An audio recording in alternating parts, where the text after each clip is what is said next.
Hi Anusha, good evening. Good evening, sir. Tell me about yourself. Good evening, sir. I am Anusha from Managuru. I completed my graduation in Kottagudem at College of Abdul Kalam Institute of Science and Technology in the stream of Triple with CGPA of 7.5 percentages.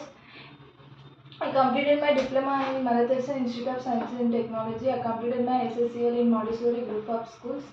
And coming to my family background, my mother name is Sudha Rani and he is a homemaker. And coming to my father name is Prakash and he is a farmer. And have one sibling. He is Sarani. He got married. And then coming to my skills, I good at Core Java and Advanced Java and database and UI section. And coming to my hobbies is playing shuttle and etc. That's it.